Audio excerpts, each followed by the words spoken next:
Tardes a todos. Sean bienvenidos a este seminario interuniversitario de pediatría social que nos reúne a varias universidades de Colombia interesadas en este tema de la pediatría social para profundizar en algunos tópicos. Hoy vamos a hablar sobre el estrés tóxico. Lo va a trabajar los residentes de la Universidad de Antioquia, Luvier Andrés Rodríguez y la doctora Diana Carolina López. Ellos son residentes del primer año de pediatría de la Facultad de Medicina en la Universidad de Antioquia. Elegimos este tema porque consideramos que el estrés tóxico se ha convertido en un concepto necesario para comprender la salud infantil en el siglo XXI. Hoy sabemos que las experiencias tempranas no solamente afectan el bienestar emocional de los niños, sino que también modifican profundamente la arquitectura cerebral, la regulación neuroendocrina, la inmunidad, la epigenética e inclusive la trayectoria de vida de los niños. Durante muchos años la pediatría se centró en esa mirada de la enfermedad desde el punto de vista físico, pero los avances en neurociencias, en desarrollo infantil temprano, en determinantes sociales, nos obligan a dar esta otra mirada que queremos presentarle hoy. Comprender entonces el estrés tóxico no solo va a cambiar esa manera como nosotros interpretamos el sufrimiento infantil, sino que también puede transformar la responsabilidad ética y social que tenemos frente a la salud de los niños. Entonces los voy a dejar con nuestros residentes, como les comenté, y sean todos bienvenidos. Muchas gracias, profe Miriam. Antes de que ellos inicien, quiero comentar dos cositas. Lo primero, ellos nos van a explicar cuál va a ser la metodología de trabajo, y lo segundo es que vamos a tratar de parte de ellos de tratar de ser muy puntuales, toda vez que el doctor Luvier tiene turno ahorita en las horas de la noche y entonces va a salir prácticamente terminando para sus actividades en el hospital. Entonces vamos a contar con la colaboración de ustedes para todo esto. Doctor Luvier, doctora Diana Carolina, muchas gracias y quedamos entonces a su disposición. Gracias, profe Gustavo. Muy buena tarde. Soy Luis Andrés Rodríguez, médico egresado de la Universidad del Tolima y residente de primer año de la Universidad de Antioquia, como lo comentó la doctora Miriam. El día de hoy vamos a hablar sobre estrés tóxico en la infancia. Siguiente, por favor.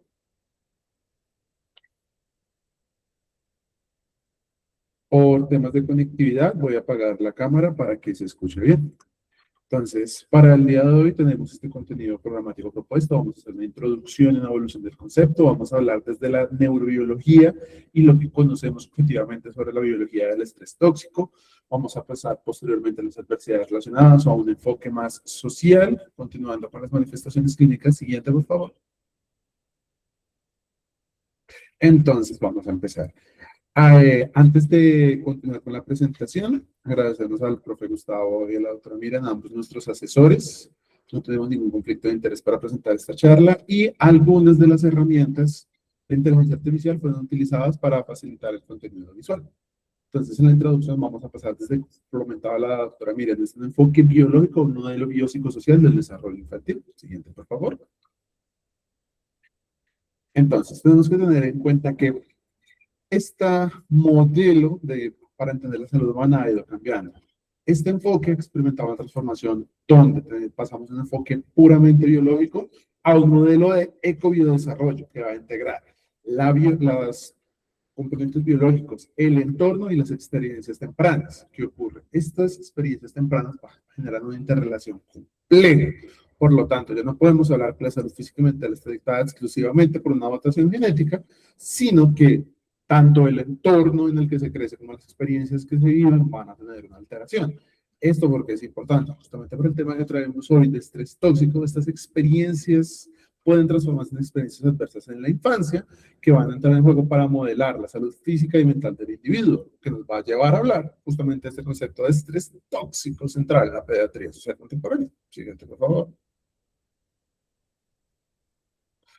Entonces, ¿qué podemos ver? Lo primero, las experiencias adversas en la infancia nos van a llevar a una serie de manifestaciones clínicas, que es lo único que vamos a ver cuando llega el paciente a nuestro entorno de la consulta clínica, sin enterarnos realmente qué hay detrás. Vamos a tener diferentes manifestaciones clínicas, planes de conducta, asma, dolor crónico, deterioro cognitivo, etcétera, de los cuales vamos a hablar más adelante, como un único síntoma y quizás como una enfermedad que podemos catalogar dentro del CIE-10 o el TCM5. Sin embargo, estos van a tener una base en un estrés tóxico, en una carga alostática que se va a generar sobre el individuo. Este estrés tóxico va a estar generado por unas alteraciones neuroendocrinas y epigenéticas de las cuales ya vamos a hablar, y estas alteraciones son a su vez generadas por unas experiencias adversas en la infancia. Estamos hablando de abuso, negligencia, disfunción social, etc. Esto lo que nos quiere decir es que mucho de lo que vamos a ver en la conducta clínica tiene un enfoque muchísimo más allá, y a pesar de que pasamos claramente por un enfoque biológico, realmente ni siquiera es la base que nos está sustentando por todas estas manifestaciones. Siguiente, por favor. Entonces, como lo comentaba un poco en la introducción, estas experiencias son parte de un modelo completo. Tenemos una dotación genética a la cual no podemos negar. Esto nos va a dar una vulnerabilidad y una predisposición biológica, pero también tenemos un entorno ecológico, tenemos un ambiente físico, social y familiar. Y posteriormente tenemos una descripción neurobiológica, que esta es la parte de las experiencias que van a empezar a tener unas alteraciones significativas en la psique humana. Todas estas interrelaciones en conjunto nos van a hablar de la salud y desarrollo integral del niño. Y es importante constatar que los primeros 5 años van a construir este periodo de vulnerabilidad clínica, ya que en estos 5 años el cerebro es cuando se encuentra más inmaduro, por lo tanto va a sufrir aún más esta inscripción neurobiológica que pueden causar situaciones estresantes, y la regulación fisiológica que debemos tener al estrés estará en su parte más vulnerable. Siguiente, por favor. Ahora, hablemos del concepto. ¿Qué ocurre con estas experiencias adversas en la infancia? Asimismo, como el enfoque biológico se cambió por un enfoque biopsicosocial que sigue en evolución, el mismo concepto de las experiencias adversas y el estrés se ha ido cambiando. Siguiente, por favor. Entonces, el primer concepto que vemos fue en el año 98 por parte de Felici, que habla de que una disfunción en el hogar, un abuso físico, un abuso sexual, una negligencia, una enfermedad mental parental, tienen una afectación significativa en el menor de edad. Es decir, estas experiencias, estas condiciones que no necesariamente están ligadas a la carga genética familiar, van a empezar a generar una afectación en el menor. Estamos hablando de cómo estas experiencias adversas pueden empezar a afectarlo, pero este primer concepto se ha ido modificando. Posteriormente, Cronholm habla de que sí existe una disfunción doméstica, pero que esta disfunción doméstica no es el único factor. También tenemos una disfunción, una violencia comunitaria, perdón, donde el niño, sin necesidad de sufrir directamente las acciones sobre su cuerpo que vayan a generar daño, el solo hecho de ser testigo de violencia, es mantener un escenario inseguro, de esa parte que veíamos en los 3 diagramas que afectaban el desarrollo del entorno, también va a generar afectaciones psíquicas y biológicas. Y también nos habla por primera vez de la parte de la adversidad en pares o de la adversidad sistemática, donde aquellos menores que tienen estas condiciones, que van a tener estas manifestaciones clínicas de las que vamos a hablar después, van a generar un aislamiento social, donde sus padres van a identificar que son diferentes, que son vulnerables, va a haber matoneo, va a haber discriminación, y de la misma manera en que ese entorno estaba afectando, las interacciones sociales con su padre también nos empieza a afectar. Posteriormente, Finkelhorn reformula la idea donde sí, la disfunción doméstica y la adversidad por pares está planteada, pero empieza a quitarle un poco de peso a la violencia comunitaria. Como vemos, es un concepto que ha cambiado en varias ocasiones, que no podemos hablar solamente desde un punto de vista, lo que simplemente tenemos que actualizarnos sobre este tema. Siguiente, por favor. Ahora, estamos hablando de experiencias adversas, pero no son las únicas experiencias que existen. Realmente el estrés es parte de lo que necesitamos en nuestra vida diaria.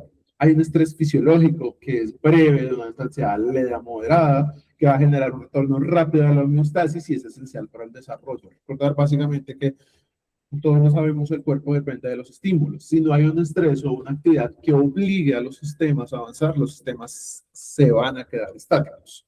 Posteriormente, hay un estrés tolerable donde existen eventos severos, por ejemplo, la pérdida de un familiar, pero que estos van a ser amortiguados por relaciones adultas protectoras. Puede existir la experiencia, pero ese entorno social del que hablábamos puede ayudar al niño. Vamos a empezar a hablar de que los niños aprenden qué es la resiliencia, donde esos adultos acompañan el proceso y esto va a permitir una recuperación del cerebro. Sin embargo, cuando hay un estrés tóxico generado por una activación crónica y prolongada de las vías de cortisol, donde no hay un ambiente protector que vaya a explicar y acompañar al niño de qué se está tratando, sino que puede o abandonarlo o empeorar la situación, va a generar una desregulación fisiológica, se va a dañar el feedback que deberíamos tener y va a haber un cambio permanente. Siguiente, por favor. Entonces, vamos a pasar a la neurobiología. Siguiente. Entonces, a ver, estaba comentando un poco sobre la activación del cortisol. Recordar que una cascada normal, el hipotálamo con la liberación de la hormona liberadora de corticotropina, posteriormente de la corticotropia y finalmente la glándula suprarrenal, va a generar una liberación de cortisol. Es un mecanismo biológico normal que va a desatarse desde la parte del estrés positivo. Es algo esperable, porque va a existir un mecanismo de freno, ya que este cortisol va a ejercer una retroalimentación negativa de los receptores glucocorticoides en el cerebro y finalmente va a disminuir esa cadena. ¿Qué pasa con el estrés tóxico? Cuando hay una exposición continua a altas concentraciones de cortisol, va a haber una inducción a la pérdida de la densidad de estos receptores de glucocorticoides, ese down regulation en el hipocampo. Esto básicamente es lo que nos va a pasar. Pues si no existe receptores que frenan la cascada, cuando va a llegar la liberación de cortisol, va a seguirse liberando muchísimo más cortisol, el cerebro no va a ser capaz de frenar ese eje hipotálamo hipófisis adrenal y va a perder el mecanismo de contención. Siguiente, por favor. Entonces, esto nos va a generar dos fenotipos neuroendocrinos claros de esta desregulación crónica. Uno, un estado de hiperactivación crónica, donde los niveles de cortisol están crónicamente elevados.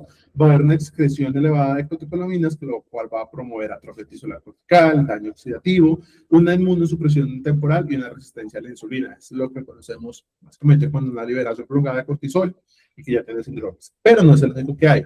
Puede haber una hipocortisolemia adaptativa, como puede ser observada en trastorno de estrés postraumático severo o en las fases avanzadas del estrés tóxico, donde la curva del cortisol va a estar aplanada. ¿Qué pasa? Esto va a generar una hipersensibilidad de los receptores hipoficiarios, por lo que también va a generar una falta de una contención de glucocorticoides, donde se va a desinhibir el sistema inmune, donde se facilita un estado proinflamatorio constante y que finalmente también va a generar un daño tisular, un daño oxidativo y una desregulación del sistema inmune. Siguiente, por favor. Esto que nos va a generar es una cascada neuroinflamatoria y una activación de la microglia. Ya hemos hablado que va a generarse este estado de cortisolemia basal, va a generar un fenotipo proinflamatorio sostenido con liberación de interleuquina 6, factores de turno alfa y el interferograma, y esto va a generar una disfunción de las toquinas antiinflamatorias, como la interleuquina 4 y la interleuquina 10. Esto va a generar una activación inmunitaria central, una expresión aumentada de CD45, va a generar una activación de la microglia, las células del sistema inmune cerebrales, y esto va a generar una poda aberrante, porque esta microglia activada, que debería ser una poda neurológica controlada, va a seguir haciendo esta poda, va a generar un ambiente proinflamatorio donde se van a destruir estas conexiones córtico-olímpicas y córtico-estriadas y va a erosionar la estructura del sistema nervioso central. Es decir, aquellos caminos que sabemos que existe la poda neuronal, que es parte del crecimiento, va a estar sobreexpresada y finalmente va a generar unas alteraciones a nivel de las sinapsis. Siguiente, por favor. También se va a generar un desequilibrio entre el glutamato, GABA y la excitotoxicidad. Con esta hiperactivación adrenérgica que veamos en la primera, las proyecciones del núcleo celular mantienen una activación simpática noradrenérgica excesiva. También va a haber un desequilibrio químico donde va a haber una liberación excesiva y persistente de glutamato acompañada de un déficit de la modulación GABA inhibitoria, o sea, es exactamente lo mismo que estábamos viendo a nivel del cortisol, pero solamente a nivel de las interacciones entre neuronas. Esto nos va a generar una sobreactivación crónica de los receptores de NMDA, un flujo masivo tóxico de calcio celular y esto finalmente va a causar más estrés oxidativo por profundo, más retracción dendrítica, más ese daño tisular que hablábamos desde la primera parte, y en última instancia una apoptosis de las áreas corticales. Siguiente, por favor. Ahora, esto que nos va a generar, tenemos un impacto anatómico, claro. Esto no va a ser uniforme, no quiere decir que todo el cerebro vaya a afectarse de la misma manera. Tenemos a nivel de la corteza prefrontal procesos degenerativos de atrofia y de retracción, pero a nivel de la amígdala, un proceso de sobrecrecimiento, es decir, una disminución de los mecanismos de control y un aumento de los mecanismos impulsivos y emocionales. Siguiente, por favor. Entonces, aquí vemos desde la corteza prefrontal. Va a haber una contracción severa de las dendritas apicales, una menor ramificación y reducción sustancial de las densidad de las espinas dendríticas excitatorias, es decir, va a haber una menor autorregulación de las actividades de esa persona, va a haber un déficit de la memoria del trabajo, van a ser personas más impulsivas, con una incapacidad para apagar el miedo o para pensar antes de actuar, que son correlaciones que podemos ver con otras enfermedades que también son conocidas por varios de nosotros, como pueden ser trastornos posicionistas desafiantes, o directamente trastornos del comportamiento. Siguiente, por favor. Para la parte del hipocampo va a haber una estructura vulnerable donde va a haber una máxima ansiedad de los glicocorticoides, va a disminuir la tasa de neurogénesis en el giro dentado y va a generar una atrofia de las neuronas piramidales. Esto que nos va a generar una sobregeneralización del miedo, una aparición de recuerdos intrusivos y una dificultad crónica para consolidar memorias contextuales. Por ejemplo, la incapacidad para distinguir el entorno seguro de un trauma pasado.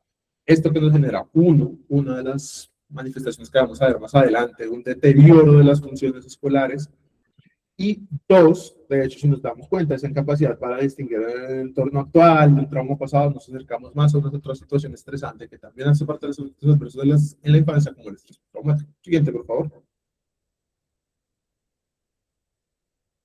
Por último, en la amígdala va a haber una hipertrofia y hiperexcitabilidad.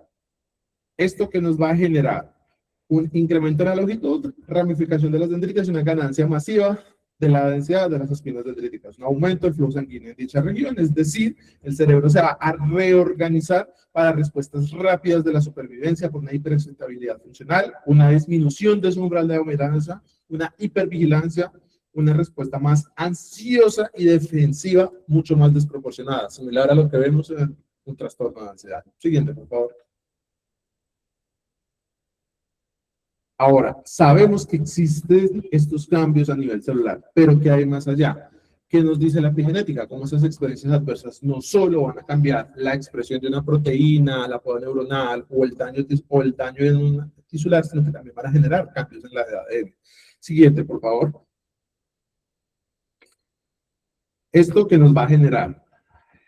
Recordar que existe una carga alostática, un desgaste biológico dado por esas experiencias recurrentes, por esa liberación recurrente de las hormonas, que nos va a generar una sobreactivación crónica de los mecanismos de supervivencia, que nos va a causar esta hiperactivación, va a causar una metilación diferencial en el gen del receptor de los glucocorticoides, NR3C1 y en la proteína FKBP5, que va a generar una alteración permanente en la sensibilidad química al cortisol. O sea, no es solamente que los receptores sean triurizados, sino que directamente estamos metilando las proteínas. También va a haber una disminución de la acetilación de las histonas. Esto también nos va a generar una compactación de la cromatina y va a silenciar la transcripción de las neurotrofinas esenciales, impidiendo la plasticidad sináptica requerida para la extinción del miedo. En otras palabras, recordando por allá cuando había el estrés tolerable, nos va a impedir la capacidad natural que tiene el cerebro de los niños, esa neuroplasticidad, para adaptarse a las situaciones dadas por el entorno. Siguiente, por favor. ¿Esto qué nos quiere decir? Que dependiendo del número de experiencias adversas en la infancia, como estas experiencias van a generar esa carga alostática, cada vez que ocurra va a haber un aumento en los problemas. Aquí vemos en esta simple gráfica como hay un aumento asociado a los problemas de externalización e internalización, aumentados hasta 3.6 y 4.7 veces, dependiendo del número de experiencias adversas en la infancia. Y como para recordar, hasta un 50% de los niños en riesgo socioeconómico han vivido 4 o más eventos adversos en la infancia. Es decir, ya tienen esta curva, es el punto de crecimiento exponencial. Siguiente, por favor. Entonces, para ir cerrando un poco con este tema, recordad que tenemos varias partes. Tenemos un individuo con una carga genética, con una salud inicial, con ese enfoque meramente biológico. Tenemos un segundo círculo, que es ese acompañamiento familiar, si existe una violencia intrafamiliar, si existe una exposición a enfermedad mental parental, si existen cambios en el apego.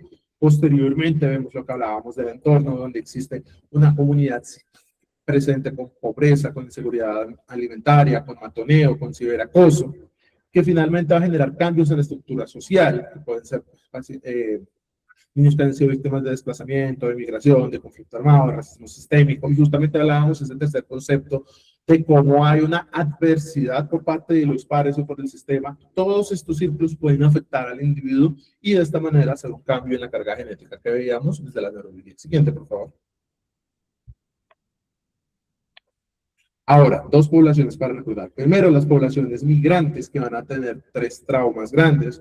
Un trauma antes de la migración, aquí muy bien conocemos, tenemos una gran cantidad de migrantes venezolanos que tenían unas condiciones previas a la migración, que esas condiciones en su país de origen empezaron a ser cada vez más deleterias y por eso tuvieron la necesidad de migrar. Es decir, hablamos de un trauma pre-migración.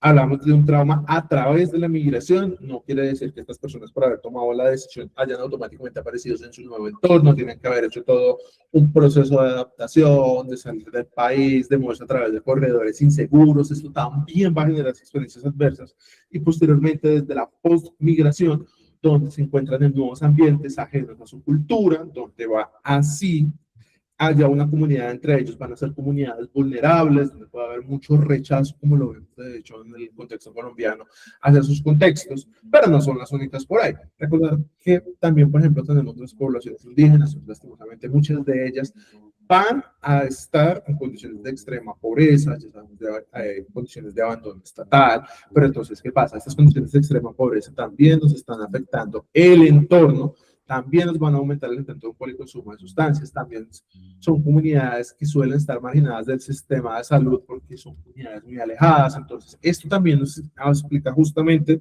estas afectaciones en el entorno social y de pares que van a afectar la población y pues son poblaciones que deberíamos tener en cuenta en nuestra consulta cuando llega, que muy probablemente estas experiencias adversas ya las hayan cumplido. Siguiente, por favor.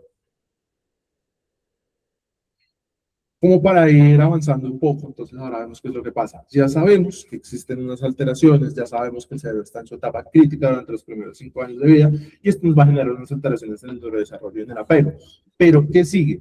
Resulta que estos pacientes que tuvieron esas experiencias adversas, puede que no veamos toda la sintomatología ahí, pero en la edad escolar ya vamos a ver bajo rendimiento académico, problemas de conductas, aislamiento social, posteriormente en la adolescencia conductas de riesgo, consumo de sustancias, toxicomanías, deserción escolar, etc. Y finalmente en la edad adulta, recordar que no solo estamos hablando de unas alteraciones a nivel cerebral, sino que estamos hablando de toda una cascada proinflamatoria a nivel sistémico. Entonces, enfermedades que se favorecen de estas cascadas proinflamatorias como la diabetes, tipo 2, el cáncer, enfermedades autoinmunes, también van a estar relacionadas. Y finalmente, también recordar que hay una afectación clara en salud mental, porque la ansiedad, la depresión también están relacionados, nos va a llevar de todas maneras a un aumento de la posibilidad de una mortalidad prematura. Siguiente, por favor. Ahora, para ir viendo, ya sabemos que estos adultos que alguna vez fueron niños con experiencias adversas van a tener cambios. Ya sabemos que tienen un daño que viene explicado desde sus primeros años de vida, pero ¿qué pasa con esto? Resulta que estos daños van a generar un trauma infantil que no está resuelto y que finalmente ese trauma infantil va a empezar a afectarnos. Ese trauma nos va a llevar a las modificaciones epigenéticas, nos va a llevar a síntomas maternos de estrés postraumático. Estos síntomas maternos de estrés postraumático nos va a generar una dificultad para ejercer ese rol parental, los cuales va a generar en el niño dificultades en el apego, dificultades en las interacciones sociales. Entonces, ¿esto qué pasa? Nos vuelve y nos lleva a que un padre o una madre que tengan estas dificultades, que haya pasado por esto, para ser parte de ese círculo desde el entorno familiar que va a afectar el neurodesarrollo del niño y que va a llevarnos a esas alteraciones de estrés tóxico. Por lo tanto, el niño va a sufrir nuevamente una experiencia adversa en la infancia y esto va a reiniciar el ciclo que se va a seguir perpetuando. Siguiente, por favor. Ahora, solo no podemos hablar solo de lo negativo. Sabemos que hay una carga alostática, sabemos que hay unos factores de riesgo que nos van a llevar a esto, pero también existen factores protectores desde la parte interna, la autorregulación, la metacognición, la capacidad de afrontamiento, y desde la parte externa, que esto los veíamos mucho cuando hablábamos de estrés tolerable, las redes de apoyo comunitario, si existe estabilidad socioeconómica, si existen intervenciones tempranas de salud, que es justamente donde nosotros vamos a actuar. Y finalmente, si el niño no puede desarrollar esta capacidad de resiliencia, esta resiliencia que en teoría todos debemos llegar a desarrollar, porque no hay una garantía de que el niño no pueda sufrir estos eventos adversos, pero tiene una resiliencia para hacerlos, tiene unas redes de apoyo que van a generar esa red de protección. El cerebro tiene una capacidad de sanar, no sabemos en su totalidad, pero igual de sanar y mejorar esas condiciones proinflamatorias que lo llevan al punto donde está. Siguiente, por favor. Bueno, continuamos entonces con la primera sección, que son como las adversidades relacionadas con ese desarrollo temprano de los niños. Entonces vamos a hablar aquí de todos sus determinantes, de todas las manifestaciones clínicas, la salud mental, la evaluación, intervención, políticas y debates. Entonces vemos que las adversidades del niño ocurren, digamos, en sus contextos más, digamos, íntimos, que son los que vamos a ver principalmente, que es su familia, digamos, su vínculo primario, su entorno más cercano, y son las que tienen mayor impacto sobre ese neurodesarrollo, precisamente porque ocurren cuando el cerebro es más plástico y más vulnerable al mismo tiempo. Entonces, la negligencia, digamos, es la forma más prevalente de maltrato infantil y creo que la que menos visibilidad tiene. Digamos que no hay marcas en el cuerpo, no hay una denuncia, digamos, evidente, pero hay un bebé que de pronto no va a recibir como esa respuesta cuando él llora, o es un niño que llega a la consulta sin desayunar, sin cuadernos, sin que, digamos, que nadie haya notado que, digamos, que esté enfermo o que tenga un cuadro febril hace 3 días. Entonces es como darnos cuenta que la negligencia actúa en silencio de manera, digamos, acumulativa, y sus efectos sobre el sistema nervioso en desarrollo son devastadores. Digamos que la negligencia produce una alteración en el apego, y cuando el cuidador debería ser, digamos, esa fuente de seguridad, se convierte como en fuente de ausencia o de miedo. Entonces el sistema nervioso del niño queda atrapado en lo que, digamos, los investigadores han llamado apego desorganizado. Digamos que tenemos a un niño cuyo único adulto disponible, digamos, que es una persona muy impredecible, que a veces es una persona muy cálida, a veces es una persona muy aterradora, o simplemente no le pone cuidado, o simplemente no está.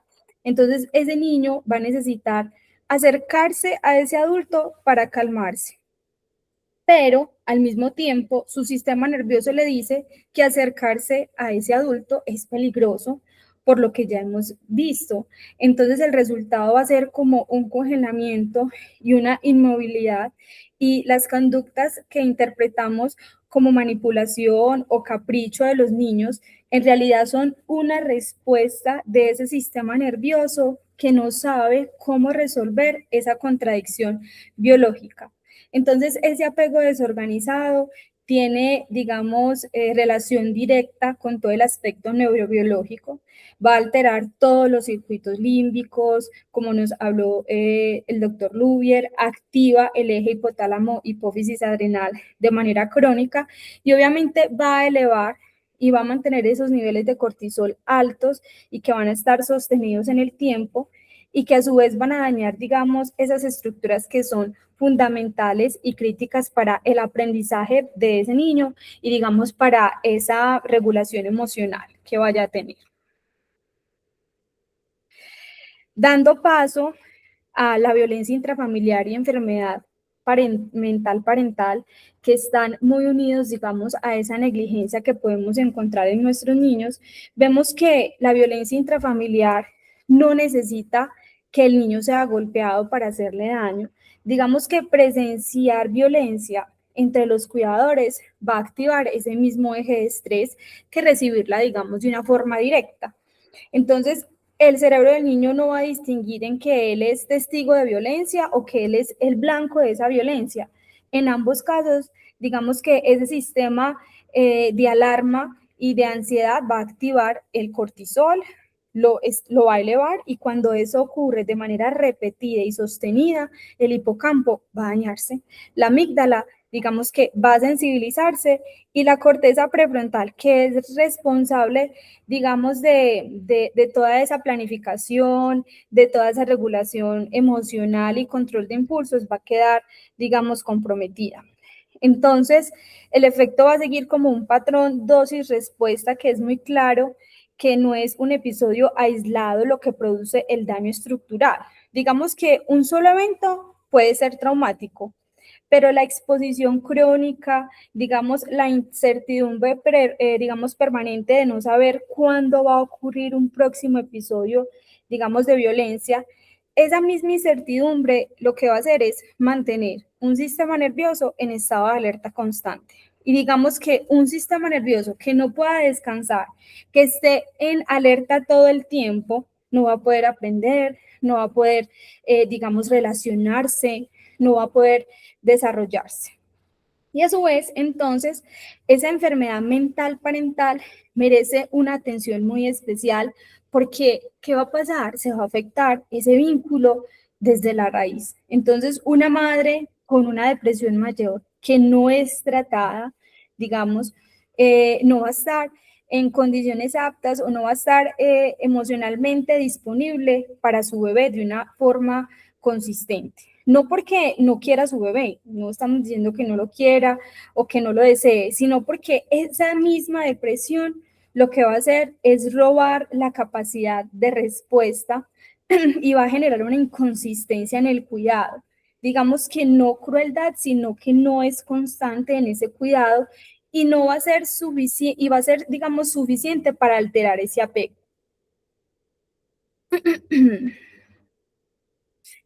Entonces pasamos a la segunda sección, que son las situaciones sociales, los determinantes estructurales, y aquí, digamos, la pediatría social se distingue muy claramente de una pediatría que sea muy clínica y tradicional, y es que no podemos, digamos, entender como todas esas adversidades en la infancia sin entender todo su contexto económico, su contexto social, su contexto, digamos, político, que las produce y que las sostiene. Y esto es un actor, digamos, principal en todos estos determinantes. Entonces, hay 4 determinantes estructurales que se vinculan de manera directa con el estrés tóxico en la infancia. Digamos que el estado de pobreza es uno de los ecosistemas que hace a todos los demás, digamos, más probables que presenten, digamos, un evento adverso. Digamos, un niño que crece en pobreza no solo carece de recursos materiales, sino que tiene mayor probabilidad de vivir con violencia, con inseguridad alimentaria, digamos, con un vecindario donde la violencia es parte de su paisaje. Y digamos que la pobreza no causa estrés tóxico de manera directa, sino que lo que hace es crear como esas condiciones perfectas en su entorno para que el estrés tóxico florezca y se fortalezca. Entonces,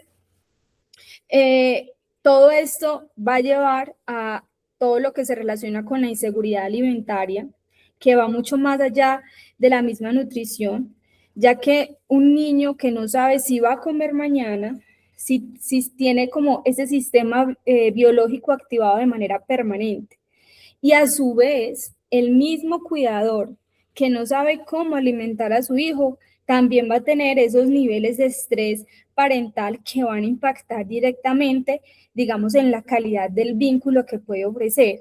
Entonces, ese tipo de inseguridad alimentaria de las que les hablo es que el hambre no solamente va a dañar, obviamente, y va a alterar funciones corporales, sino que también va a alterar toda una relación familiar.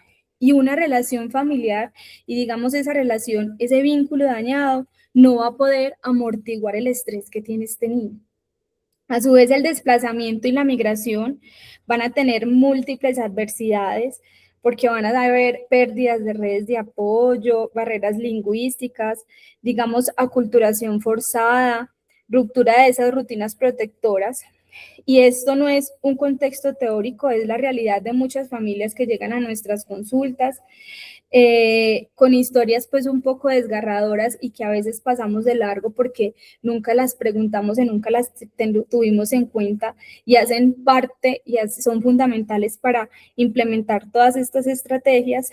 Y a su vez el conflicto armado, que es la adversidad como más grande, porque va a combinar como múltiples de estos eventos adversos, una violencia directa o presenciada, o un duelo o un desplazamiento forzado, va a generar mucha incertidumbre y mucho temor, y digamos que un sistema nervioso infantil en este caso, pues al igual que pues, un sistema nervioso de adultos, de todos, no va a estar diseñado para absorber esto, digamos, sin tener alguna consecuencia. Entonces, aquí es donde vienen todos esos picos de cortisol que nos van a generar una alteración importante en ese neurodesarrollo. Bueno, la tercera sesión son estas, digamos, adversidades que nos trae a este siglo XXI.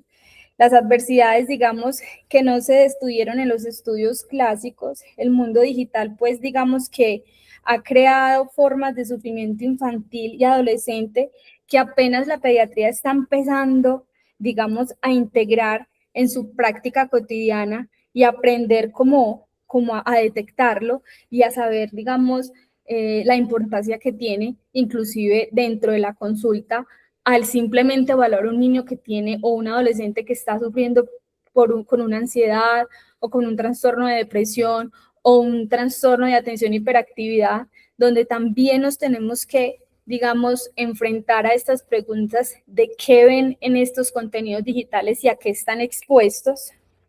Entonces, yo quisiera que interactuáramos un poquitico todos y desde su experiencia como pediatras sociales, quiero que alguien en el público, 2 personas, nos cuenten qué tan cómodo se siente hablando con adolescentes sobre su vida digital en la consulta, como direccionándolo a, como tratando de identificar por qué este adolescente está teniendo ciertos cuadros o ciertas alteraciones de su estado mental que pensemos que pueden estar asociadas a este contenido que ellos están viendo.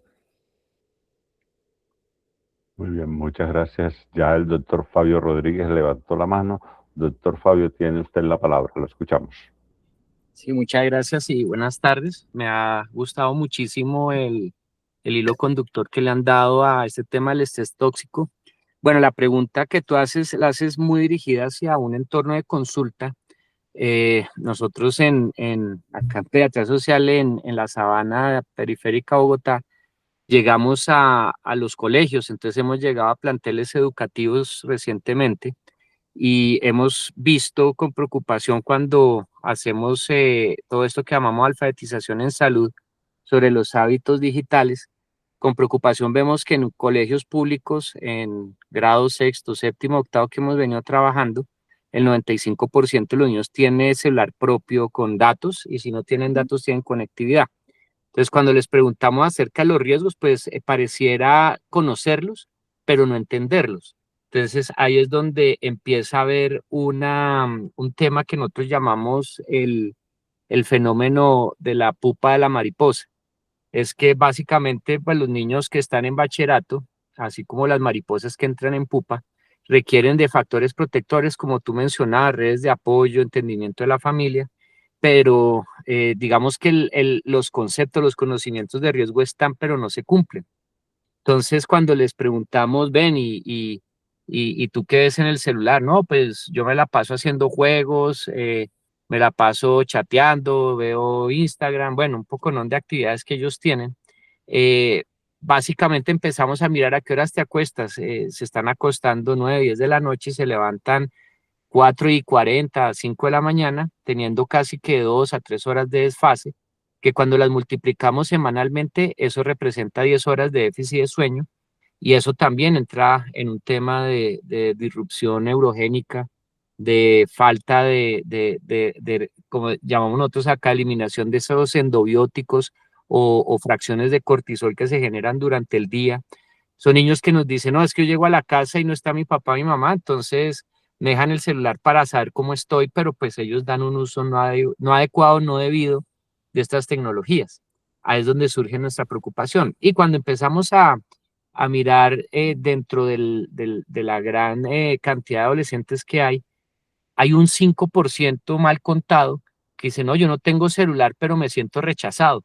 Entonces pareciera que la normalidad se trastoca y tener celular, estar más de 2 horas conectado, el generar toda esa tensión, porque eso lo hemos medido, los niños que están conectados a celular, que no juegan con los otros, que no hacen canicas, que no tienen yoyo, como en nuestra infancia probablemente alguno de nosotros, no hacen esas conexiones interpersonales y comienzan a padecer de insomnio, de tristeza, bueno, un sinnúmero de situaciones que es lo que, digamos, estamos tratando de comentar, y ahí es donde empezamos a ver cómo el niño que no usa el celular, que es el que está haciendo bien la vuelta, empieza a ser hematoneado. Entonces ahí es donde nos surge a nosotros la preocupación actual desde ese entorno, como pues para comentar la experiencia que tenemos nosotros aquí en nuestra zona. Muchísimas gracias, doctor. Muchas gracias, doctor Fabio. Miremos a ver si alguien más quiere intervenir, ya que la doctora Carolina nos dio de 2 intervenciones. Seamos juiciosos con eso. Bueno, doctora Carolina, no tenemos en este momento más manos levantadas. Puede usted continuar. Perfecto. Entonces, digamos, dándole una relación a lo que nos estaba comentando el doctor, digamos, existen dos situaciones muy importantes en este contexto de la era digital, y hablamos principalmente de dos categorías que nos pueden generar altos, pues digamos, niveles de estrés tóxico, y encontramos el ciberacoso y el aislamiento social. Y vemos que el ciberacoso es una adversidad de nuestra época, digamos que subestimamos un poco como profesión, y existe una tendencia a pensar que si no hay un contacto físico, no hay daño real. Pero digamos que el rechazo social, la exclusión, la humillación, digamos, pública en entornos digitales van a producir, digamos, exactamente la misma activación neurobiológica que el rechazo en persona. Entonces, el cerebro del adolescente probablemente no distingue que tiene digamos, no distingue el medio, digamos, no distingue el rechazo virtual del rechazo presencial que le puedan dar las personas. Simplemente él va a registrar ese dolor social, digamos, y ese dolor que va a tener va a estar crónico y va a activar, digamos, ese eje de estrés de la misma manera que el dolor físico.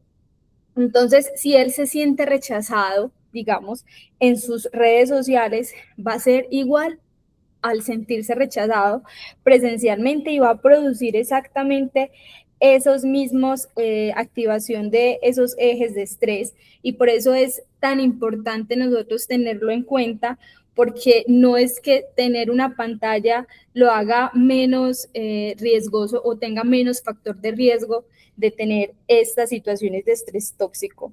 Entonces, por eso el ciberacoso se debe categorizar como una experiencia adversa en la infancia, y porque la evidencia, digamos, respalda que la víctima del ciberacoso presenta mayor riesgo de depresión, mayor riesgo de dolores crónicos, mayor riesgo, como decía el doctor, de trastornos del sueño, de irritabilidad crónica, que no son síntomas menores. Una persona con estos síntomas de forma crónica, pues le va a alterar todo su entorno, toda su dinámica social y familiar.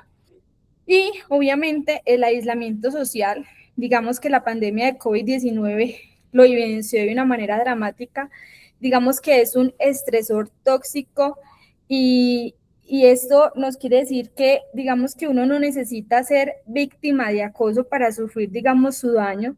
Basta, como dice el doctor, con no pertenecer, con no tener una vida digital que te muestra constantemente lo que los demás tienen y que tú no, pero convivir, digamos, en una soledad, en una era de desconexión permanente, sin que nadie esté, digamos, alrededor tuyo, va a alterar también, digamos, esos sistemas inmunológicos, nerviosos, y va a impactar también directamente la memoria, la emoción y el aprendizaje. Entonces, eso fue uno de los principales mecanismos de daño psicológico durante el confinamiento pandémico, que, digamos, nos dejó ese aislamiento social de los niños y adolescentes. Muy bien. Entonces llegamos como al corazón, digamos, de la consulta pediátrica, digamos, la sección de manifestaciones clínicas, que es importante saber que el cuerpo del niño habla. A veces el cuerpo del niño habla con palabras y casi siempre lo habla con síntomas, pero nuestra tarea siempre va a ser escuchar qué es lo que nos dice. Entonces quisiera también que volviéramos a interactuar un poco y que alguien del público nos cuente, digamos, desde su experiencia, qué señales clínicas le hacen sospechar que detrás de un síntoma hay algo más que una enfermedad física, o sea, que algo físico. ¿Qué nos hace, digamos, sospechar que hay alguna alteración o alguna situación familiar importante, o que haya una condición en el ambiente estudiantil del niño que esté generando, digamos, esa ansiedad o esas dificultades o esos síntomas? Bueno, gracias, doctora Carolina. Vamos a escuchar entonces la intervención de los participantes. Quien quiera puede levantar la mano o, en su defecto, abrir el micrófono de forma inmediata.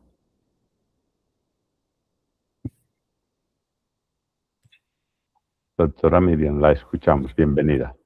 Yo he encontrado, por ejemplo, niños que han tenido unos logros, han alcanzado unos logros, y en la consulta siguiente el niño empieza a manifestar pérdida de esos logros, muchos de ellos en la parte fisiológica, la enuresis secundaria, un niño que logró tener un control de su interés y luego lo traen porque de un momento a otro empieza a mojarse la ropa, la ecopresis también, la inapetencia, lo hace sospechar a uno sin que pueda encontrar otras cosas.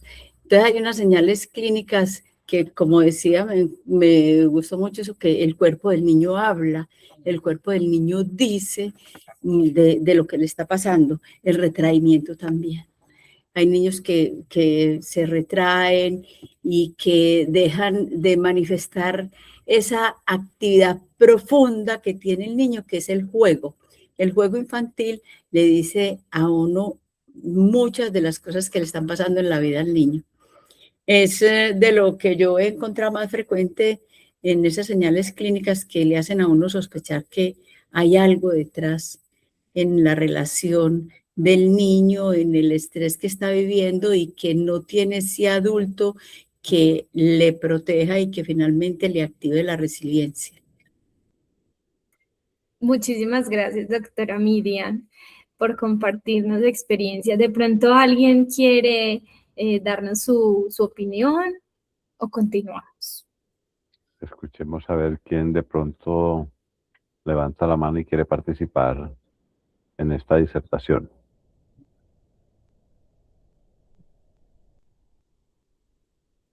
Bueno, doctora Carolina, tiene usted la palabra. Bueno, muchas gracias. Entonces continuemos. Y exactamente lo que nos decía la doctora Miriam, entonces hay unas manifestaciones físicas que son cardinales del estrés tóxico en los niños. Entonces empecemos con las alteraciones del sueño. Son frecuentemente, digamos, las primeras en aparecer. Entonces van a ver cuadros de insomnio, pesadillas recurrentes, parasomnias, hipersomnias. Va a tener el niño un ritmo circadiano alterado por toda esa hipercortisolemia crónica. Y obviamente, pues un niño que no duerme bien, no solamente está cansado, sino que tiene un sistema nervioso que no puede bajar la guardia porque su entorno no le da seguridad suficiente para hacerlo. Y un cerebro que no va a tener un sueño reparador, pues no va a poder, digamos, consolidar esa memoria, ese desarrollo, no va a poder regular las emociones y lo más importante, no va a poder, digamos, aprender. También tenemos la irritabilidad y la disregulación emocional, que son, digamos, la cara conductual de ese daño neurobiológico.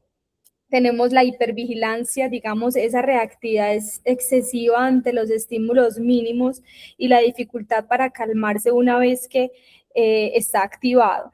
Entonces hay que entender que la irritabilidad crónica en un niño expuesto a adversidades no es un trastorno de la conducta primaria, digamos que es un sistema de alarma que obviamente no va a saber cómo apagarse porque no recibió esa señal de cómo hacerlo, de cómo se debe calmar. Y frecuentemente el motivo de consulta de que un niño tiene un trastorno de la conducta, el trasfondo va a ser algo que es traumático. Entonces también es importante indagar todo desde ahí. Tenemos enfermedades como el asma y la dermatitis atópica que tienen una conexión, digamos, muy importante con el estrés tóxico que está cada vez mejor documentada. Digamos que esa neuroinflamación derivada del cortisol va a incrementar toda la reactividad de las vías aéreas, va a activar todas las respuestas inflamatorias tipo TH2, va a reducir esa función de la barrera cutánea.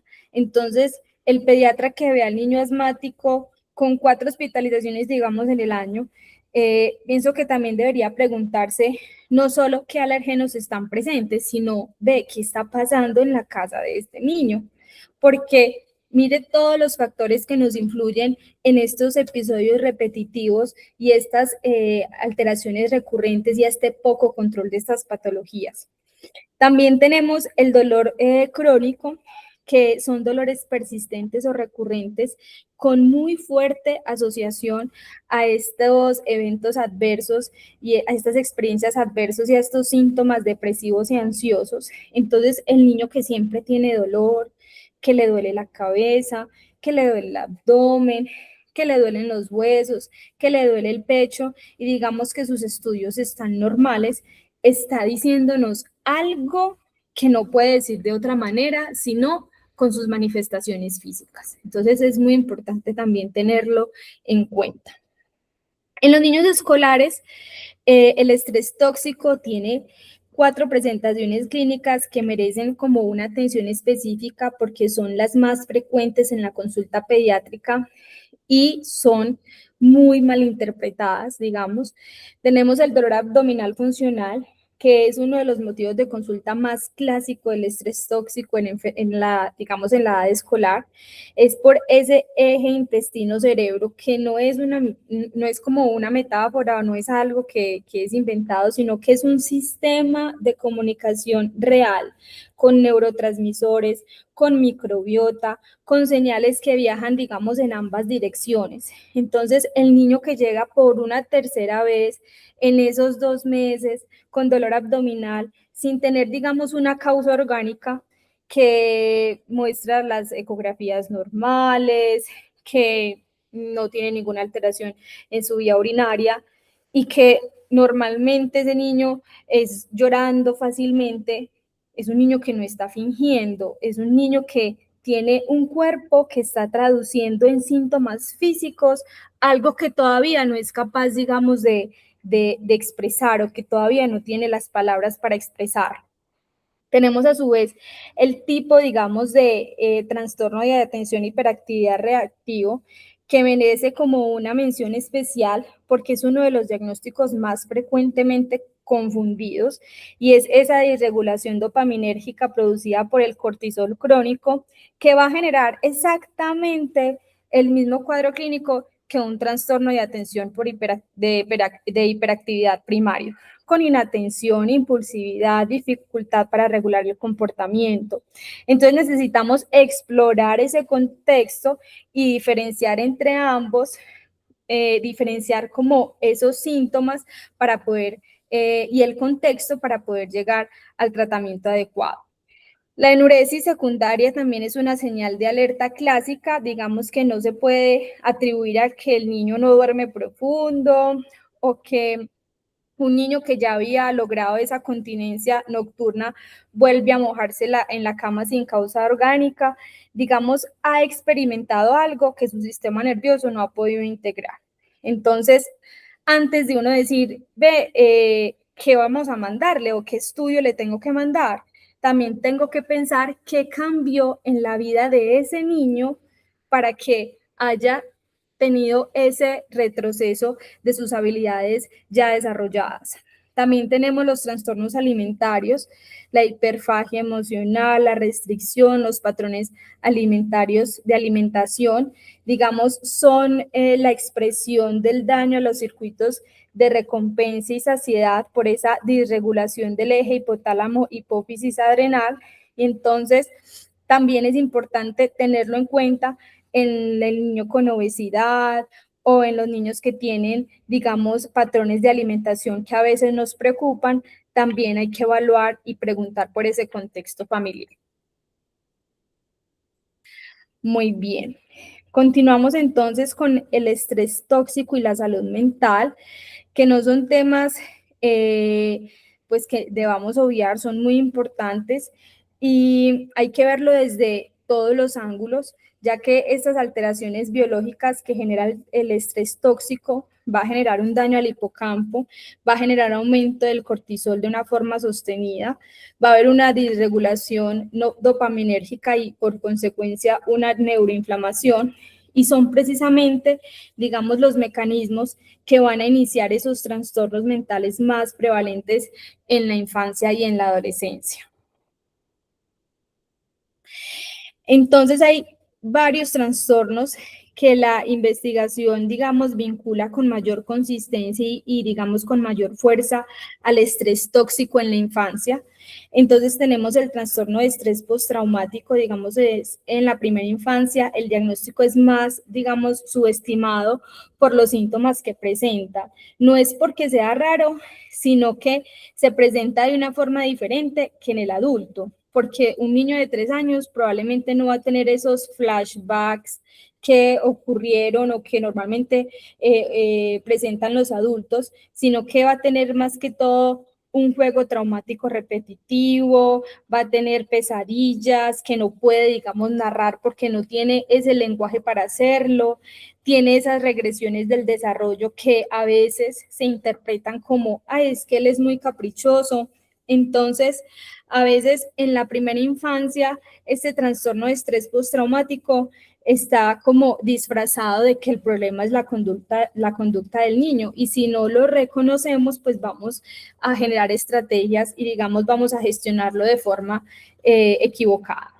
Continuamos con la depresión, que sigue como un modelo de estrés que es documentado con mucha solidez, que es una exposición acumulada a esta depresión materna durante la infancia, que predice la depresión de la adultez. Entonces, van a interactuar muchos mecanismos, va a haber una disminución del volumen hipocampal, alteraciones epigenéticas, como nos lo explicó el doctor Lubier, que también se van a transmitir a través de la crianza, y entonces es un riesgo identificable y en el cual también tenemos que intervenir desde la consulta pediátrica. A su vez, los trastornos de ansiedad, digamos que son las consecuencias más directas de ese apego inseguro. Un niño, digamos, que tenga un entorno que es impredecible, digamos, aprende a que neurobiológicamente su sistema nervioso siempre tenga que estar alerta. La amígdala va a estar siempre hipersensibilizada, generando, digamos, alarmas que ya no corresponden como a un peligro que sea evidente. Entonces va a tener un cuadro de ansiedad generalizada, ansiedad de separación, fobia social, y digamos que todas son expresiones de ese mismo mecanismo de defensa. Y tenemos el trastorno de atención de hiperactividad reactivo, que es esa disregulación dopaminérgica de cortisol crónico que produce exactamente ese mismo fenotipo que el TDAH primario. Entonces, la diferencia que es fundamental para el abordaje terapéutico está en la historia clínica, en poder preguntar también en todos estos determinantes que ya hemos mencionado para poder identificar que es un TDAH reactivo y no medicarlo con metilfenidato sin abordar ese estrés subyacente que tiene, que de pronto se puede manejar con otro tipo de terapias. Bueno, entonces antes de empezar a la segunda parte, quisiera como mostrar como un poquito el rol del pediatra, porque no hay como una dimensión de este rol que la evidencia respalde con claridad y digamos que muchas veces se nombra de manera explícita, y es que el pediatra puede ser en sí mismo un factor protector. O sea, puede ser el completo adulto que va a estar pendiente de ese niño, evaluando todas sus situaciones adversas, identificándolas y creando esas estrategias para ayudarlo. Entonces, la detección temprana mediante estas herramientas que les voy a empezar a mostrar más adelantico, que es la herramienta PEARLS y los cuestionarios de eventos adversos, es el primer paso. Pero entonces también hay que tener esa disposición y ver que más allá de un síntoma, hay que decir qué más está pasando, qué está pasando en la casa de este niño, y también ver que la unidad de atención es todo ese entorno, es la familia, no solo el niño. Y esto es como una de las partes más importantes, que cuando hablamos al niño también necesitamos saber cómo está el cuidador, porque un cuidador bajo un estrés severo no puede ser como, digamos, ese amortiguador o ese polvo a tierra que el niño necesita. Y el pediatra, digamos, como factor protector, significa que una relación pediátrica estable, basada en la confianza, basada en el respeto, va a tener efectos biológicos reales sobre el sistema nervioso del niño y sobre todo del cuidador. Digamos que ese cuidador que confía en su pediatra sabe que puede, digamos, llegar a hacerle cualquier pregunta al pediatra sin ser juzgado. Ya va a tener, digamos, esa red de apoyo que va a amortiguar todo el impacto de estrés que tiene ese cuidador con ese niño. Muy bien. Entonces, vamos a pasar a la segunda parte. Entramos como en lo práctico y empezamos como a ver todas esas herramientas y protocolos y evidencias que hay para estas atenciones. Y hay una pregunta pues que de pronto uno se haría, y es que si se debe de tamizar universalmente a todos los niños para ver si ellos tienen experiencias adversas en la infancia en la atención primaria. Entonces vamos a ir mirando estas dos herramientas, que es la herramienta PEARLS y obviamente todos los marcos de tamizajes, y vemos que la Academia Americana de Pediatría no recomienda el tamizaje universal de las experiencias adversas en la niñez. Y es importante entender por qué. Y no es que no se reconozca que el tema es importante, sino que tamizar sin tener un protocolo de respuesta para, digamos, estas situaciones positivas de eventos adversos puede hacer más daño que un bien. O sea, revelar, digamos, esas adversidades en un consultorio que de pronto o en un lugar y que uno no tenga la capacidad de responder adecuadamente a esa adversidad puede retraumatizar al niño, puede estigmatizar y puede, digamos, generar consecuencias que nadie, digamos, anticipó. Entonces, lo que hay que hacer, digamos, es, tenemos una red, tenemos a quién derivar el niño, tenemos un protocolo y qué hacer cuando vemos que este niño tiene una, digamos, adversidad evidente. Si la respuesta es que no, tenemos que primero construir esa red, o sea, saber para dónde lo vamos a mandar, saber a quién se lo vamos a derivar o cómo lo podemos ayudar nosotros, pero no revictimizarlo, sino tener todo eso muy estructurado para poder hacer las tamizaciones. Entonces, el PEARLS es una herramienta muy completa y es la mejor validada, que es una herramienta que cubre desde neonatos hasta adolescentes de 19 años. Tiene, digamos, 3 versiones según la edad. Incluye tanto las experiencias adversas clásicas como, digamos, adversidades adicionales como discriminación, inseguridad alimentaria, violencia comunitaria, y va a generar un puntaje de 0 a 10. Y son como algoritmos estratificados para, digamos, determinar el nivel del riesgo. Esta escala fue adoptada por California para todos los, digamos, beneficiarios de Medical desde el 2020. Y lo bueno es que esto fue como una política, que ahorita les voy a hablar específicamente de esta política, donde quisieron implementar todas estas estrategias para concientizar, digamos, toda la población de estos eventos estresantes en la infancia, y lo que hicieron inclusive fue reembolsar el dinero de estas actividades a los trabajadores que tamizaran a los niños con estas herramientas. Entonces, para hacer este tamizaje y que sea responsable, va a requerir, digamos, unas condiciones, que es una herramienta validada, un protocolo de respuesta y una red de derivación. Sin las 3, digamos, herramientas y sin las 3 condiciones, es mejor comenzar construyendo una red de apoyo, una red de derivación y un protocolo de respuesta antes de hacer el tamizaje. Bueno, entonces hablando entonces de esta política de implementación, esto fue una política que se realizó en California, nos mostró que esta escala, nos mostró pues que esta herramienta es posible.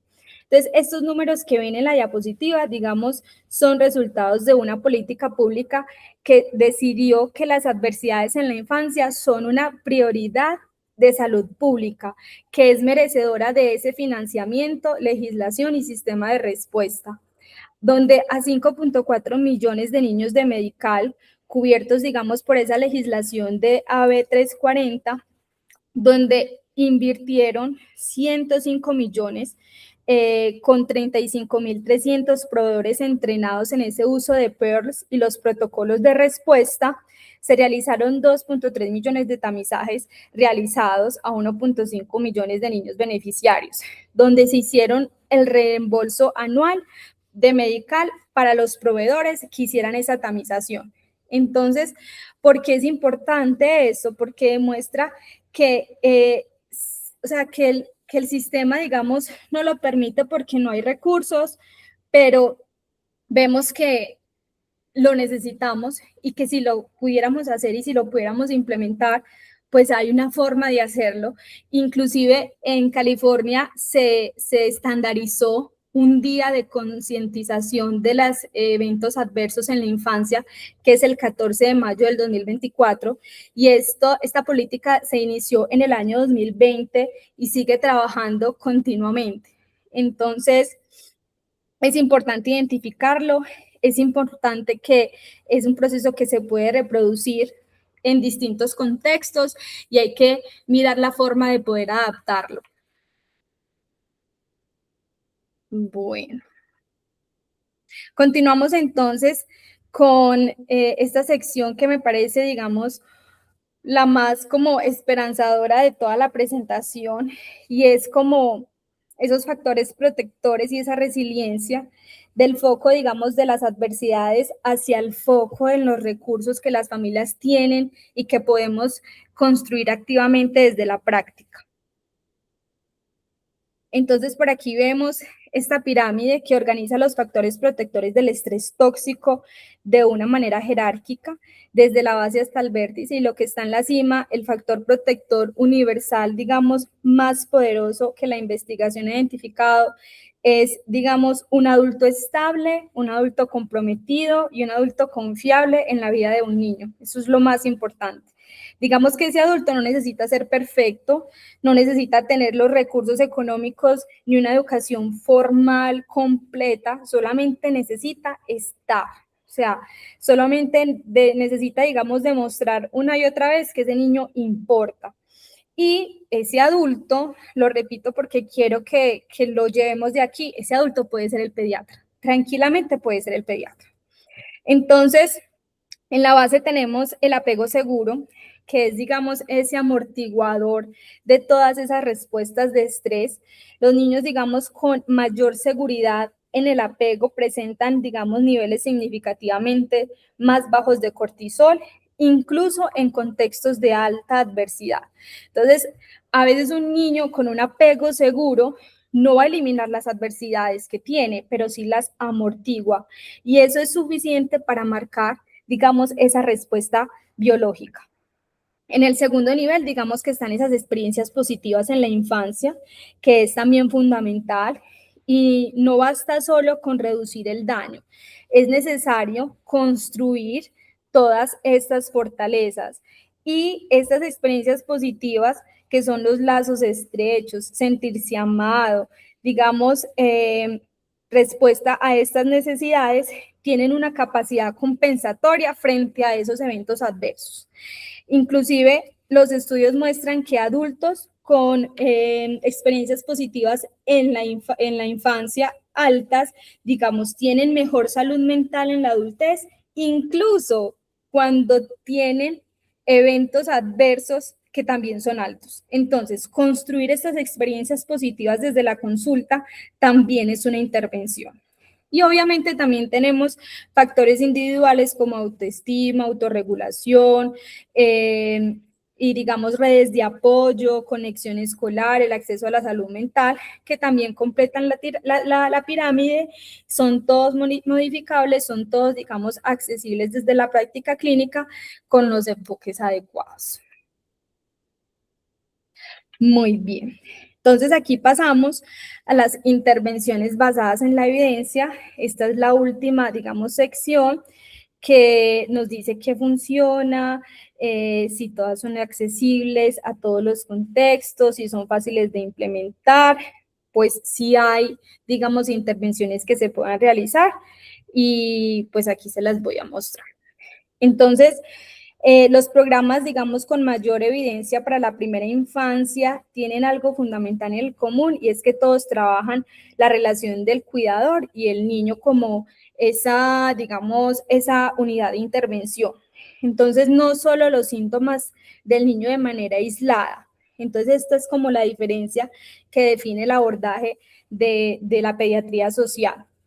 Entonces vemos que el Attachment Biobehavior Catch-up, el ABC, es es un programa de 10 sesiones de visita domiciliaria para cuidadores de niños de 0 a 48 meses. Tiene, digamos, 3 objetivos concretos y es, digamos, mejorar la sensibilidad del cuidador ante señales del bebé, digamos, reduce las conductas del cuidador que generan miedo o confusión en el niño y promueven como esa autorregulación. Su base de evidencia en ensayos clínicos aleatorizados es sólida y es reproducible en poblaciones de alta adversidad. El Child Parent Psychotherapy es la intervención relacional, digamos, para niños de 0 a 5 años expuestos, digamos, a trauma y trabaja principalmente al cuidador y al niño con el trauma como el eje central de la intervención. Digamos que no trata al niño de forma individual, sino que trata la relación del cuidador y el niño, porque es la relación donde el daño ocurrió, inclusive a nivel familiar. Y es donde la reparación, digamos, es más posible. Y tenemos el Parent Child Therapy, que es especialmente efectiva para niños de 2 a 7 años. Digamos que el estrés se manifiesta en una conducta, digamos, disruptiva o comportamientos, digamos, disruptivos, y el entrenamiento es en tiempo real con audífono mientras el cuidador interactúa con su hijo y genera cambios inmediatos y son medibles, digamos. Y no trabaja los síntomas del niño directamente, sino que trabaja la respuesta del cuidador a estos síntomas. Entonces, las 3 intervenciones tienen como una cosa en común y son intervenciones que se pueden coordinar, digamos, desde la atención primaria y no se necesita como ser terapéutica, sino que se necesita como conocer las opciones y como tener esa red para derivar y acompañar el proceso. Tenemos también las intervenciones para los escolares y para atención primaria. Entonces, para niños mayores y, digamos, en el consultorio pediátrico también tenemos opciones para hacerlo, y es la terapia cognitivo-conductual focalizada en el trauma, que es como el tratamiento con mayor respaldo empírico para síntomas de trastorno de estrés postraumático en niños y adolescentes hasta los 12 años. Las guías NICE la recomiendan como primera línea, y en el año 2022 se realizó un metaanálisis que confirmó, digamos, su eficacia específicamente en el trauma por maltrato infantil.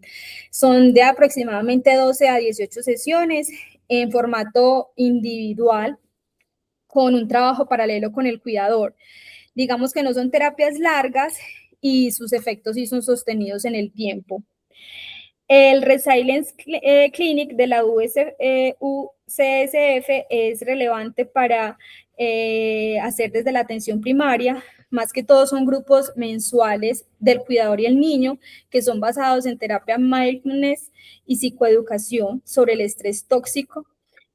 Son facilitados en digamos, en el consultorio pediátrico, y no requiere, digamos, un especialista externo, pero sí requiere un pediatra entrenado y un espacio, digamos, para poder realizarlo.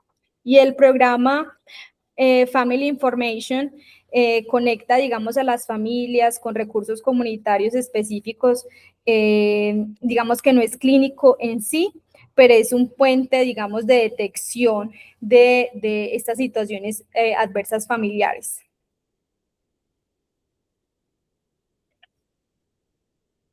Y listo, entonces continuamos con las políticas públicas. Continuando un poco con el tema de ya sabiendo qué es lo que podemos hacer, cuáles son las políticas públicas que tenemos a nivel Colombia. Siguiente, por favor.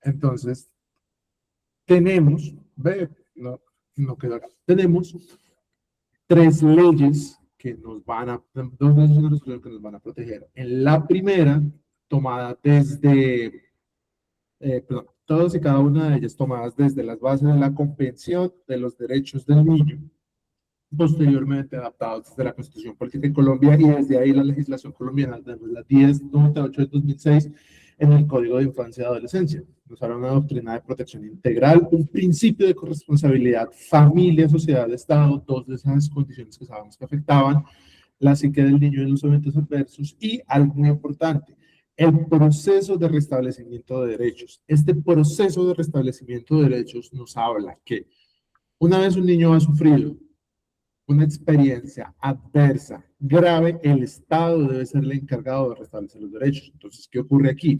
Vemos como desde el principio hemos hablado cómo hay que hacer, cómo ese cerebro tiene una neuroplasticidad que nos permite trabajar y cómo un ambiente protector puede generar mejorías. Entonces, tenemos una ley que apoya justamente esto. Lo segundo, la ley 1804 de 2016, la política de cero a siempre, donde refuerza que estos primeros 5 años son una ventana crítica para el neurodesarrollo, donde ya tenemos una ruta de atención integral, tenemos unas RIAs diseñadas a donde podemos acudir, las cuales hay un sistema que debe apoyar, y finalmente tenemos una protección de la arquitectura cerebral, es decir, una protección frente a los entornos carenciales. También tenemos la resolución 4886 de 2018, que es la Política Nacional de Salud Mental. Tenemos una detección de trauma temprano, tenemos una disminución de esta carga alostática de la que venimos hablando desde el inicio de la presentación, de los trastornos emocionales conductuales, de los vínculos seguros, que van a ser amortiguadores del estrés crónico, y finalmente tenemos una serie de legislaciones que están tratando desde lo más básico, que es tratar de prevenir estas acciones o tratar de corregir a través de redes de apoyo unas acciones para poder mejorar este desenlace de los niños. Pero esto nos lleva a otra pregunta. Siguiente, por favor. Y es, ¿qué pasa cuando las discusiones actuales nos están hablando de que hay unas leyes de protección, que hay unas leyes de restablecimiento? Pues estamos hablando desde hace más de una hora, que hay una carga biológica que se da, que genera unos daños, que genera unas metilaciones, que va a generar un daño anatómico, histológico y estructural. Entonces, ¿hay o no hay para hacer? Siguiente, por favor. Entonces, hay que tener en cuenta que ya habló Carolina muy bien sobre qué pasa con los tamizajes. Entonces, no podemos hacer un tamizaje universal, pero tenemos que hacer una búsqueda activa de los niños que tengamos factores de riesgo para ver. Nos habló de muy buenas herramientas, por ejemplo, la estrategia PEARLS. Pero entonces, ¿qué ocurre? Va a generar una detección temprana, va a generar un acceso a recursos, pero vamos a generar un riesgo de daño no intencionado, justamente el debate que hablaba la doctora Carolina sobre no podemos simplemente meter una herramienta de tamizaje a todo el mundo porque ¿qué vamos a hacer con eso? Entonces, si intervenimos a ese niño sin tener las herramientas listas, generamos un estigma, entramos en un riesgo de retraumatización, tenemos los protocolos establecidos ya para hacerlos y listo, si no tenemos los protocolos, ¿debemos seguirlo buscando o no? Lo siguiente es la parte de la medicalización versus un enfoque social y relacional, arriba a la derecha. Sabemos que hay una patología clínica, sabemos que hay unos síntomas, sabemos que hay una carga genética, sabemos que existe una posibilidad de fármacos para usar y sabemos que tienen unas causas, ya sean físicas, ya sean emocionales, etcétera, que nos van a llevar acá. Pero entonces, todo eso en de la biología, hablamos muy bien de enfoque neurológico, pero posteriormente el doctor Colina nos explicó todo el enfoque biopsicosocial que hay relacionado. Entonces, debemos hacer una abordaje de las causas de raíz, podemos cambiar el contexto social, podemos generar estrategias para llegar a un apego seguro, cómo funcionan esos determinantes sociales de la salud, cómo funciona esa salud relacional temprana, el fortalecimiento de la familia, el fortalecimiento de las redes de apoyo que amortiguen estas situaciones. ¿Es capaz de superar ese enfoque biológico también establecido? Justamente es el tercer punto, inferior derecho, el determinismo biológico. Entonces, sabemos que hay una trayectoria, sabemos que hubo un daño, sabemos que hay unas consecuencias. Si llegamos más allá de los 5 años, eso es todo. El determinismo nos va a decir que ese niño a partir de los 5 años ya está, tiene una trayectoria de vida fijada, tiene una capacidad de adaptación, o sabemos, como bien lo hemos venido hablando, que hay una resiliencia que nos permite superar estas etapas, que un ambiente protector puede abordar esta situación, puede generar herramientas para que haya una recuperación cerebral, para que haya una recuperación de esa neuroplasticidad. Entonces hablamos del poder buffer de las experiencias sociales, de la capacidad de adaptación, y si la ventana de intervención, sí, crítica de los 5 años de vida, debería ser una ventana de intervención permanente. Son niños que vamos a poder tratar a los 5, a los 7, a los 10, a los 15 años y la primera vez que nos llega la consulta. Son debates que nos ponen a pensar hasta dónde podemos hacer cuando tenemos sí, un concepto biológico, pero también tenemos toda una investigación cualitativa que nos habla de cómo ese enfoque psicosocial puede tener un peso significativo. Y es más, justamente el peso de ese enfoque psicosocial es lo que nos está hablando desde la neurología, por qué se ve afectada. Entonces, ¿qué podemos hacer al respecto? Siguiente, por favor. Unos mensajes de cierre para llevar y poder pasar a la disertación. Siguiente, por favor. Entonces, hablamos de justicia social y equidad. Recordar que el estrés tóxico no es solo un problema médico, es un profundo desafío de justicia social y equidad. Estamos hablando que no solo es un niño que tenga una carga genética, estamos hablando de solo un niño que tenga, no solo un niño, perdón, que tenga un contexto familiar difícil. Estamos hablando de que solo el hecho de estar en ambientes de pobreza, estar en ambientes de violencia, estar en ambientes donde no llegan equitativamente los recursos, va a generar daño. Tenemos que hacer una articulación multisectorial porque las consecuencias del estrés tóxico van a desbordar del entorno de la consulta. Muy bien lo comentaban en las intervenciones, que uno puede ver cuando va a consulta, cuando va más hacia los barrios, qué es lo que podemos encontrar, pero no va a estar solamente ahí, entonces va a requerir una articulación de múltiples esfuerzos. Listo, el médico va a empezar a actuar, el pediatra puede fungir como adulto, como lo dijo la doctora Carolina, pero ¿qué va a hacer? Tenemos una voluntad política, tenemos una voluntad política para hablar, tenemos una voluntad jurídica para establecer cuáles son realmente los castigos y empezar a establecer a los adultos qué es lo que podemos hacer. Recordar que el trauma no es un destino, y eso es lo que hablábamos con esa crítica del determinismo biológico. No quiere decir que es una cosa definitiva, no porque un niño ha llevado 3, 5, 10 experiencias adversas en la infancia va a estar definido. Tenemos que recordar que esa resiliencia, esas redes de protección pueden cambiar ese destino y para un nuevo paradigma de cómo vamos a tratar a ese niño. Recordar que tenemos una ventana de oportunidad, que es esta primera infancia, son esos primeros 5 años, donde es un periodo de mayor sensibilidad biológica, donde tenemos un cerebro más inmaduro, donde estamos más vulnerables ante la adversidad, pero al mismo tiempo es el punto donde más podemos intervenir, donde si encontramos una experiencia adversa, esa red de protección puede generar, donde podemos empezar acompañar a los niños a crear esa resiliencia para poder vencer las adversidades, porque de eso sí tenemos que serlos claros. Hay eventos adversos en la infancia que no deberían pasar, pero no podemos exigir que el mundo no tenga eventos adversos. Entonces, desde esa primera infancia tenemos una ventana de oportunidad para verlo. Referente al tamizaje, ya sabemos que no es un tamizaje universal, pero sabemos que hay unos factores de riesgo, sabemos que hay unas herramientas. Pero esas herramientas las podemos hacer, el tiempo de consulta realmente va a dar cuál es nuestra oportunidad real. Y debemos superar este modelo fragmentado, que hablaba muy bien la doctora Carolina. No podemos hablar solamente desde la enfermedad. Tenemos que recordar que este abordaje de sufrimiento emocional en la infancia y en la adolescencia nos exige un modelo clínico de darle un solo diagnóstico CIE-10 o un solo manejo farmacológico. Tenemos que hacer toda una intervención desde múltiples aristas, entendiendo al ser humano como un todo y no como la suma de sus partes. Eso sería todo lo que traíamos para el día de hoy. Muchísimas Aquí gracias. les dejamos las lecturas recomendadas. Y en cada diapositiva, pues, también ponemos como de las imágenes y todo, como la bibliografía. Muchas gracias. Muchas gracias, doctor Lubier. Gracias, doctora Diana Carolina.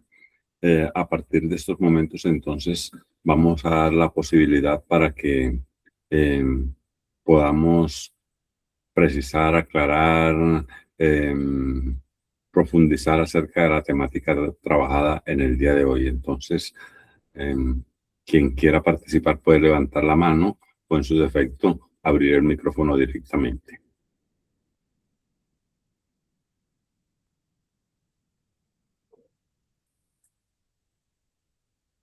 Hoy han estado todos. Bueno, nos quedamos como en silencio porque es un tema, sí, es un tema que en los 20 minutos, a la media hora de consulta que tiene el médico o la hora, si le dan mucho tiempo, a veces no es posible abordar. Pero lo que queríamos era esa sensibilidad del médico, del pediatra. Aunque el estrés tóxico puede dejar esas huellas profundas en el desarrollo infantil, es cierto que el cerebro de los niños tiene toda esa posibilidad de recuperarse, esa plasticidad, pero que necesita unos vínculos seguros, un cuidado sensible, ese cuidador sensible con un cuidador sensible que tenga el niño y pueda favorecer el entorno protector. Y queremos con esto pues esa sensibilidad y mirar que los mensajes más importantes es que el niño no puede cargar solo con ese peso de la adversidad, sino que necesita una sociedad que lo cuide, que lo proteja, que lo quiera, que le fortalezca las posibilidades de aprendizaje y le ayude a reconstruir y a construir unas trayectorias de vida positivas. Sé que todos hemos tenido pacientes que nosotros decimos tiene demasiados factores de riesgo, un entorno muy difícil, pero hay elementos y hay herramientas, y así como hemos logrado y como la batalla se dio para tamizar algunas enfermedades biológicas, pudiéramos darnos esta lucha en tener unos instrumentos que nos ayuden a visibilizar lo que le está pasando a los niños. Muchas gracias, profe.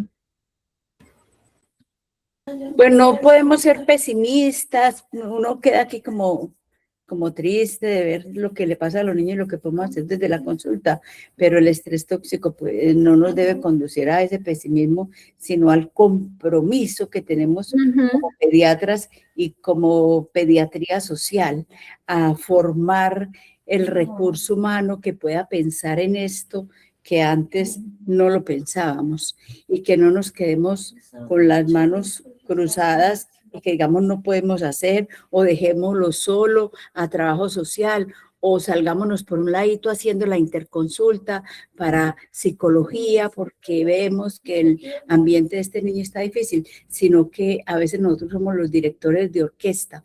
Por eso es que el pediatra puede fungir como un director de orquesta que le diga a trabajo social y que haga una confluencia de disciplinas para hacer un acompañamiento inter y transdisciplinario que necesita el niño.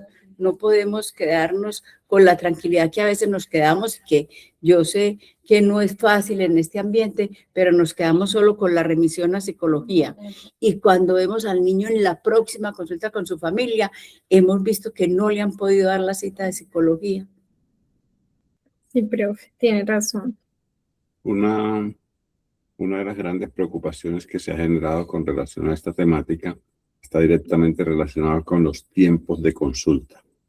Desde la experiencia de ustedes, ¿cómo han vivido por lo menos esa parte? Porque es que abordar todas estas situaciones en tiempo récord, no sé ustedes desde su experiencia cómo lo han vivido para trabajar 15, 20 minuticos, 25 máximo, y poder hacer un abordaje más de manera holística para tratar de enfrentar esta situación. ¿Cómo lo viven ustedes o cómo lo han experimentado?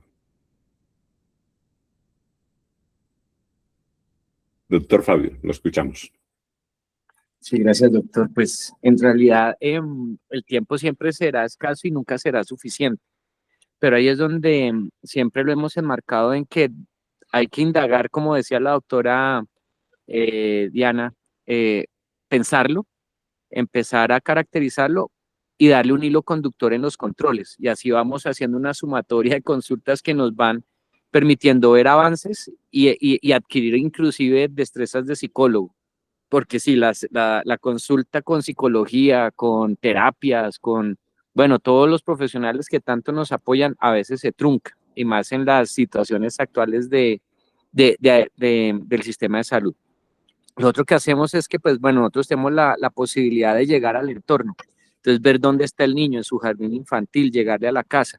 Entonces, lo vamos abordando desde diferentes espacios. Pero si uno habla del sistema de salud, lo que nosotros hicimos en el hospital fue ganarnos de 15 minutos que nos daban inicialmente, ya pasamos a 20 y actualmente tenemos 30 minutos. Ha sido una gestión dura, estoy hablando de un proceso de casi 6 años, para lograr al menos 30 minuticos de escucha en la que nos vamos haciendo amigos del paciente. En la primera consulta rompemos el hielo, en la segunda vamos siendo amigos y en la tercera hacemos parte de la familia. Entonces, ¿qué es lo que quiero decir con esto? Que así sean 15, 20 o 30 minutos de consulta, lo importante es ser continuos, constantes y persistentes con esta familia. Y como decía la doctora, me gustó muchísimo, el pediatra termina siendo un colchón, ¿sí? Para este tema del estrés tóxico, tanto del niño como de la familia, y brindarle herramientas a la mamá, al papá o al cuidador de cómo empezar a solucionar esos problemas que tuvieron en su infancia, porque es que muchas veces nos centramos en que el niño vivenció, el niño vio, pero el papá también tuvo y fue niño en algún momento. Ahí es donde nosotros nos direccionamos mucho. Tratamos de rescatar ese niño interior que hay en el adulto para que hable con ese niño que tiene enfrente, que se ponga a su altura. Así nosotros lo estamos tratando de manejar. Muchas gracias, doctor Fabio. Doctora Miriam, tiene usted la palabra. Pues yo no quisiera como hablar tanto, sino que de pronto alguien nos pudiera decir, pero tengo en la experiencia que si los padres son escuchados, a veces los papás están viviendo unas circunstancias muy difíciles, pero si ellos son escuchados, si son valorados y si son queridos, nosotros tenemos que hablar de amor. La medicina no puede ser objetiva, la medicina es de sujetos. Esta medicina social es de sujetos que quieren a sujetos, de médicos y de pediatras que quieren a los papás y a las mamás y a las cuidadoras y a las abuelas y a las empleadas que cuidan a esos niños. Y si ellos se sienten queridos, escuchados y no juzgados, hay más posibilidades de que ellos a su vez se conviertan en esos adultos protectores de los niños, porque a veces tienen un pasado, lo que lo contaron los muchachos en estas disertaciones, un pasado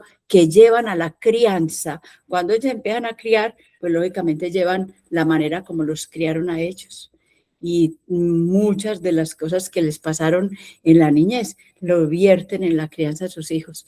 Entonces los padres necesitan también ser escuchados, queridos, amados, respetados y comprendidos en esa crianza. Y Diana Carolina nos decía, no hay padres perfectos, no hay perfectos, pero estamos aquí para sanarnos, para hacer un aprendizaje, como nos enseñó Freire, nadie se educa solo, siempre nos educamos en comunión, y el pediatra es ese que puede hacer esa educación desde el diálogo de saberes, desde la puericultura, desde la crianza, para que los padres a su vez puedan transformar las prácticas de crianza en prácticas de cuidado, de afecto y de amor. Yo siempre digo, uno puede salir muy cansado de la consulta físicamente, pero muy reconstruido emocionalmente cuando has escuchado a los padres que muchas veces vienen solo para que los escuchen y empiezan a hablar y hablan y hablan y hablan, y lo que simplemente quieren es ser escuchados y ser acompañados a su vez. Muy bien, muchas gracias, profe Miriam. A ver si alguien más tiene alguna intervención. Bueno, yo creería entonces que con estos elementos que nos han dado nuestros residentes de la Universidad de Antioquia y las intervenciones de todos estos profesionales que han estado aquí y que nos han acompañado en todo este proceso, podríamos ir por lo menos cerrando en el día de hoy, no sin antes dar el agradecimiento a todos ustedes y aprovechando para que el doctor Lubier pueda ir a hacer su turno porque ya se le va acercando el tiempo y lógicamente debe cumplir con esa responsabilidad. De todas maneras, de nuevo, pues nos quedan unos mensajes pendientes y no sin antes recordarles que el 16, permítame, yo miro de una vez aquí, el 12 y 26 de junio tenemos programada escala abreviada de desarrollo. Nos tocaría confirmar, pero obviamente ya el link está programado, que es en este mismo link, pero se les informaría con los flyers a su debido tiempo. Un abrazo para todos, una feliz tarde. La doctora Paola está ya finalizando algunas actividades académicas, entonces por eso le fue imposible conectarse, al igual que el doctor Fabián, pero les manda muchos saludos.